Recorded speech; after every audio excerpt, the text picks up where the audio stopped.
Welcome to Story Time with the English Conversation Club. Our story for today is The Velveteen Rabbit. It is a heartwarming tale, written in 1922, by Marjorie Williams. You can find some questions in the comments section of this video. If you would like to answer the questions when you are finished listening, we will try and check your answers. Are you ready? Okay. We hope you enjoy the story and are looking forward to checking your answers. There was once a Velveteen Rabbit, and in the beginning he was really splendid. He was fat and bunchy, as a rabbit should be. His coat was spotted brown and white, he had real thread whiskers, and his ears were lined with pink sateen. On Christmas morning, when he sat wedged in the top of the boy's stocking, with a sprig of holly between his paws, the effect was charming. There were other things in the stocking, nuts and oranges and a toy engine, and chocolate almonds and a clockwork mouse, but the rabbit was quite the best of all.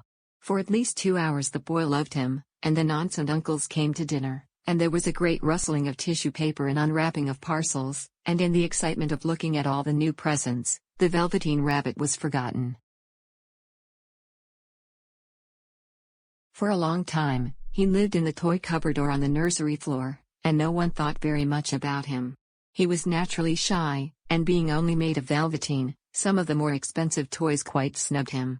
The mechanical toys were very superior, and looked down upon everyone else. They were full of modern ideas, and pretended they were real. The model boat, who had lived through 2 seasons and lost most of his paint, caught the tone from them and never missed an opportunity of referring to his rigging in technical terms. The rabbit could not claim to be a model of anything, for he didn't know that real rabbits existed. He thought they were all stuffed with sawdust like himself, and he understood that sawdust was quite out of date and should never be mentioned in modern circles. Even Timothy, the jointed wooden lion, who was made by the disabled soldiers, and should have had broader views, put on airs and pretended he was connected with government.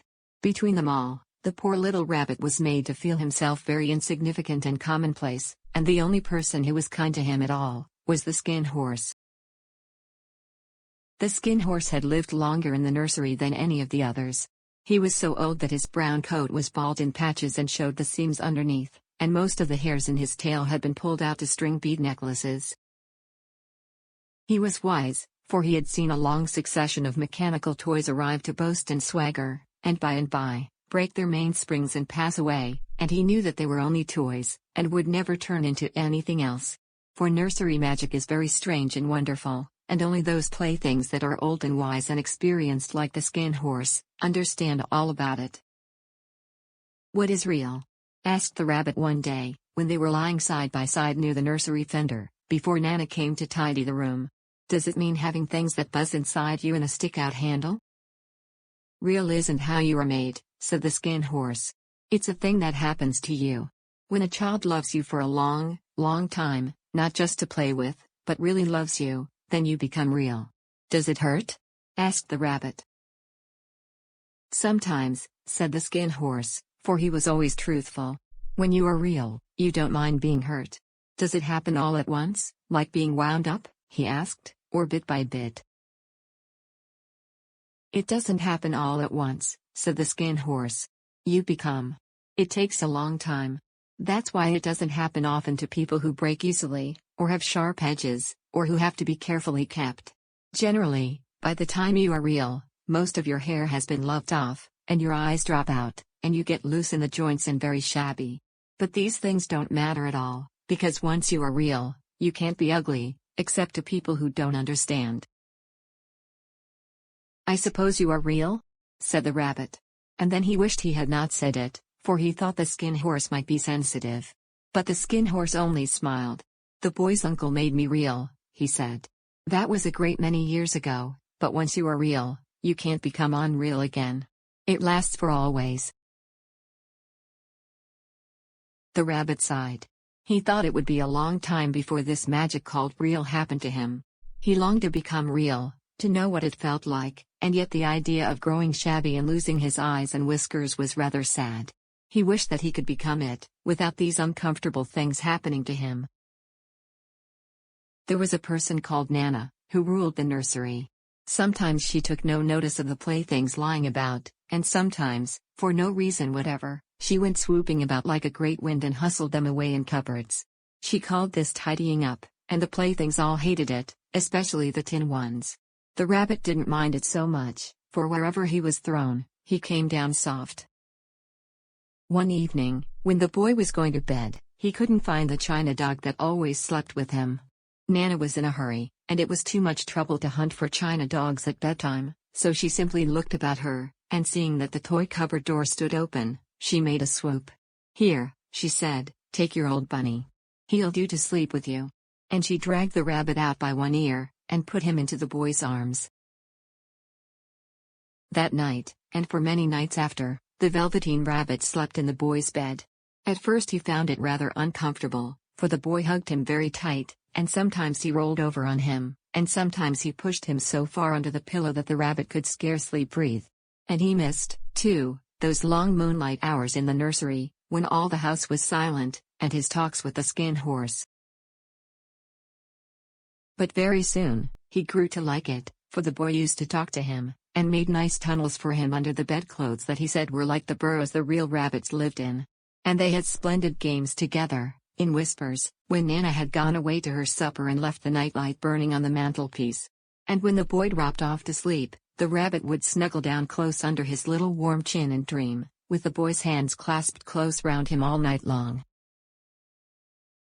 And so time went on, and the little rabbit was very happy, so happy that he never noticed how his beautiful velveteen fur was getting shabbier and shabbier, and his tail becoming unsewn, and all the pink rubbed off his nose where the boy had kissed him.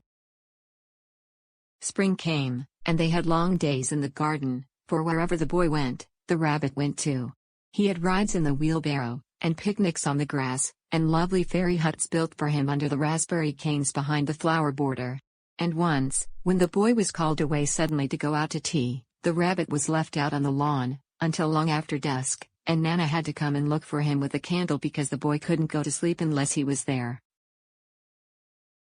He was wet through, with the dew, and quite earthy from diving into the burrows the boy had made for him in the flower bed, and Nana grumbled as she rubbed him off with a corner of her apron. "You must have your old bunny," she said. "Fancy all that fuss for a toy." The boy sat up in bed and stretched out his hands. "Give me my bunny," he said. "You mustn't say that. He isn't a toy. He's real." When the little rabbit heard that, he was happy, for he knew that what the skin horse had said was true at last. The nursery magic had happened to him, and he was a toy no longer. He was real. The boy himself had said it. That night, he was almost too happy to sleep, and so much love stirred in his little sawdust heart that it almost burst. And into his boot-button eyes, that had long ago lost their polish, there came a look of wisdom and beauty, so that even Nana noticed it next morning when she picked him up, and said, "I declare if that old bunny hasn't got quite a knowing expression." That was a wonderful summer. Near the house where they lived, there was a wood, and in the long June evenings, the boy liked to go there after tea to play. He took the Velveteen Rabbit with him, and before he wandered off to pick flowers, or play at brigands among the trees, he always made the rabbit a little nest somewhere among the bracken, where he would be quite cozy, for he was a kind-hearted little boy, and he liked Bunny to be comfortable. One evening, while the rabbit was lying there alone, watching the ants that ran to and fro between his velvet paws in the grass, he saw two strange beings creep out of the tall bracken near him. They were rabbits like himself, but quite furry and brand new. They must have been very well made, for their seams didn't show at all, and they changed shape in a queer way when they moved. One minute they were long and thin, and the next minute fat and bunchy, instead of always staying the same, like he did. Their feet patted softly on the ground, and they crept quite close to him, twitching their noses, while the rabbit stared hard to see which side the clockwork stuck out, for he knew that people who jump generally have something to wind them up. But he couldn't see it. They were evidently a new kind of rabbit altogether. They stared at him, and the little rabbit stared back. And all the time their noses twitched. "Why don't you get up and play with us?" one of them asked. "I don't feel like it," said the rabbit, for he didn't want to explain that he had no clockwork. "Ho," said the furry rabbit. "It's as easy as anything," and he gave a big hop sideways and stood on his hind legs. "I don't believe you can," he said. "I can," said the little rabbit. "I can jump higher than anything." He meant when the boy threw him, but of course he didn't want to say so. "Can you hop on your hind legs?" asked the furry rabbit. That was a dreadful question, for the Velveteen Rabbit had no hind legs at all. The back of him was made all in one piece, like a pincushion. He sat still in the bracken, and hoped that the other rabbits wouldn't notice. "I don't want to," he said again. But the wild rabbits have very sharp eyes. And this one stretched out his neck and looked. "He hasn't got any hind legs," he called out. "Fancy a rabbit without any hind legs." And he began to laugh. "I have," cried the little rabbit. "I have got hind legs. I'm sitting on them." "Then stretch them out and show me, like this," said the wild rabbit. And he began to whirl round and dance, till the little rabbit got quite dizzy. "I don't like dancing," he said. "I'd rather sit still." But all the while he was longing to dance, for a funny new tickly feeling ran through him, and he felt he would give anything in the world to be able to jump about like these rabbits did. The strange rabbit stopped dancing, and came quite close. He came so close this time, that his long whiskers brushed the Velveteen Rabbit's ear, and then he wrinkled his nose suddenly and flattened his ears, and jumped backwards. "He doesn't smell right," he exclaimed. "He isn't a rabbit at all. He isn't real." "I am real," said the little rabbit. "I am real." The boy said so. And he nearly began to cry. Just then, there was a sound of footsteps, and the boy ran past near them, and with a stamp of feet and a flash of white tails, the two strange rabbits disappeared. "Come back and play with me," called the little rabbit. "Oh, do come back. I know I am real." But there was no answer, only the little ants ran to and fro, and the bracken swayed gently where the two strangers had passed. The Velveteen Rabbit was all alone. "Oh, dear," he thought. "Why did they run away like that? Why couldn't they stop and talk to me?" For a long time, he lay very still, watching the bracken, and hoping that they would come back. But they never returned, and presently the sun sank lower, and the little white moths fluttered out, and the boy came, and carried him home. Weeks passed, and the little rabbit grew very old and shabby, but the boy loved him just as much. He loved him so hard that he loved all his whiskers off, and the pink lining to his ears turned gray, and his brown spots faded. He even began to lose his shape, and he scarcely looked like a rabbit anymore, except to the boy. To him he was always beautiful, and that was all that the little rabbit cared about. He didn't mind how he looked to other people, because the nursery magic had made him real, and when you're real, shabbiness doesn't matter. And then, one day, the boy was ill. His face grew very flushed, and he talked in his sleep, and his little body was so hot that it burned the rabbit when he held him close. Strange people came and went in the nursery, and a light burned all night, and through it all, the little Velveteen Rabbit lay there, hidden from sight under the bedclothes, and he never stirred, for he was afraid that if they found him, someone might take him away, and he knew that the boy needed him. It was a long weary time, for the boy was too ill to play, and the little rabbit found it rather dull, with nothing to do all day long. But he snuggled down patiently, and looked forward to the time when the boy should be well again, and they would go out in the garden amongst the flowers and the butterflies, and play splendid games in the raspberry thicket, like they used to. All sorts of delightful things he planned, and while the boy lay half asleep, he crept up close to the pillow, and whispered them in his ear. And presently, the fever turned, and the boy got better. He was able to sit up in bed and look at picture books, while the little rabbit cuddled close at his side. And one day, they let him get up and dress. It was a bright, sunny morning, and the windows stood wide open. They had carried the boy out onto the balcony, wrapped in a shawl, and the little rabbit lay tangled up among the bedclothes, thinking. The boy was going to the seaside tomorrow. Everything was arranged, and now it only remained to carry out the doctor's orders. They talked about it all, while the little rabbit lay under the bedclothes, with just his head peeping out, and listened. The room was to be disinfected, and all the books and toys that the boy had played with in bed must be burnt. "Hurrah!" thought the little rabbit. "Tomorrow we shall go to the seaside." For the boy had often talked of the seaside, and he wanted very much to see the big waves coming in, and the tiny crabs, and the sand castles. Just then Nana caught sight of him. "How about his old bunny?" she asked. That? Said the doctor. Why, it's a mass of scarlet fever germs. Burn it at once. What? Nonsense. Get him a new one. He mustn't have that anymore. And so, the little rabbit was put into a sack with the old picture books and a lot of rubbish, and carried out to the end of the garden, behind the fowl house.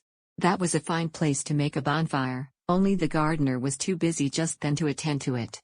He had the potatoes to dig, and the green peas to gather, but next morning, he promised to come quite early, and burn the whole lot. That night, the boy slept in a different bedroom, and he had a new bunny to sleep with him. It was a splendid bunny, all white plush, with real glass eyes, but the boy was too excited to care very much about it. For tomorrow he was going to the seaside, and that in itself was such a wonderful thing, that he could think of nothing else. And while the boy was asleep, dreaming of the seaside, the little rabbit lay among the old picture books in the corner behind the fowl house, and he felt very lonely. The sack had been left untied, and so, by wriggling a bit, he was able to get his head through the opening and look out. He was shivering a little, for he had always been used to sleeping in a proper bed, and by this time his coat had worn so thin and threadbare from hugging, that it was no longer any protection to him. Nearby, he could see the thicket of raspberry canes, growing tall and close, like a tropical jungle, in whose shadow he had played with the boy, on bygone mornings. He thought of those long sunlit hours in the garden, how happy they were, and a great sadness came over him. He seemed to see them all pass before him, each more beautiful than the other, the fairy huts in the flower bed, the quiet evenings in the wood, when he lay in the bracken, and the little ants ran over his paws, the wonderful day when he first knew that he was real. He thought of the skin horse, so wise and gentle, and all that he had told him. Of what use was it to be loved and lose one's beauty and become real, if it all ended like this? And a tear, a real tear, trickled down his little shabby velvet nose, and fell to the ground. And then a strange thing happened. For, where the tear had fallen, a flower grew out of the ground, a mysterious flower, not at all like any that grew in the garden. It had slender green leaves, the color of emeralds, and in the center of the leaves, a blossom like a golden cup. It was so beautiful that the little rabbit forgot to cry, and just lay there watching it. And presently, the blossom opened, and out of it, there stepped a fairy. She was quite the loveliest fairy in the whole world. Her dress was of pearl and dewdrops, and there were flowers round her neck, and in her hair, and her face was like the most perfect flower of all. And she came close to the little rabbit, and gathered him up in her arms, and kissed him on his velveteen nose, that was all damp from crying. "Little rabbit," she said, "don't you know who I am?" The rabbit looked up at her, and it seemed to him that he had seen her face before, but he couldn't think where. "I am the nursery magic fairy," she said. "I take care of all the playthings that the children have loved. When they are old and worn out, and the children don't need them anymore, then I come and take them away with me and turn them into real." "Wasn't I real before?" asked the little rabbit. "You were real to the boy," the fairy said, "because he loved you. Now you shall be real to everyone." And she held the little rabbit close in her arms, and flew with him into the wood. It was light now, for the moon had risen. All the forest was beautiful, and the fronds of the bracken shone like frosted silver. In the open glade between the tree trunks, the wild rabbits danced with their shadows on the velvet grass, but when they saw the fairy, they all stopped dancing, and stood round in a ring to stare at her. "I've brought you a new playfellow," the fairy said. "You must be very kind to him, and teach him all he needs to know in Rabbitland, for he is going to live with you forever and ever." And she kissed the little rabbit again, and put him down on the grass. "Run and play, little rabbit," she said. But the little rabbit sat quite still for a moment, and never moved. For when he saw all the wild rabbits dancing around him, he suddenly remembered about his hind legs, and he didn't want them to see that he was made all in one piece. He did not know that when the fairy kissed him that last time, she had changed him altogether. And he might have sat there a long time, too shy to move, if just then, something hadn't tickled his nose, and before he thought what he was doing, he lifted his hind toe to scratch it. And he found that he actually had hind legs.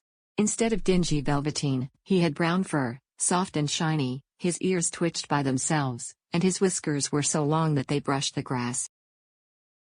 He gave one leap, and the joy of using those hind legs was so great, that he went springing about the turf on them, jumping sideways and whirling round, as the others did, and he grew so excited that when at last he did stop to look for the fairy, she had gone.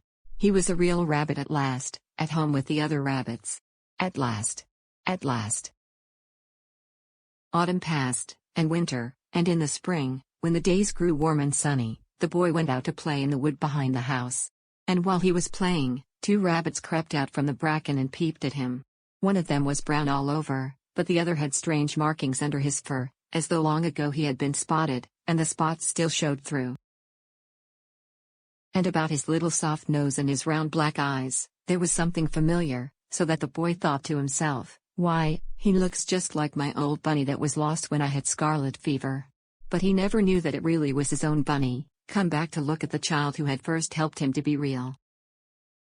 Thanks for watching. We hope you enjoyed the story.